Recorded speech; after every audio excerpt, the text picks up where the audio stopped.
So today we got 4 practice problems for solving fractions with exponents that you can pause and complete on your own. Remember, the parentheses around the fractions means the exponent index is applied to both the numerator and denominator.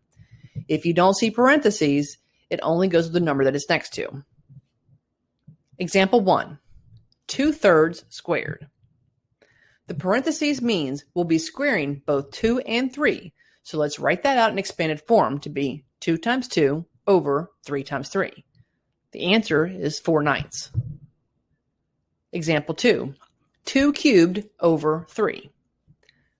Notice here there are no parentheses, so 2 is cubed and 3 is just 3. Let's write that out to be 2 times 2 times 2 over 3, which is equal to 8 over 3. Example 3, 3/8 squared.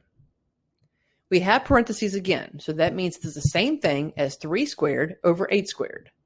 3 times 3 is 9, and 8 times 8 is 64.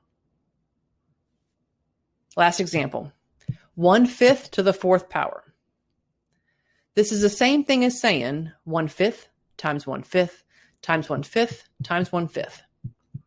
We can multiply straight across and get 1 as our numerator and 625 is our denominator.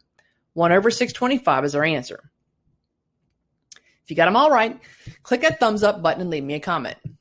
For more math tips and tutorials, be sure to subscribe. Don't forget, you can also follow me on TikTok at ImproveMath1, and I have more practice problems and answers at my website at ImproveMath.com. Thanks.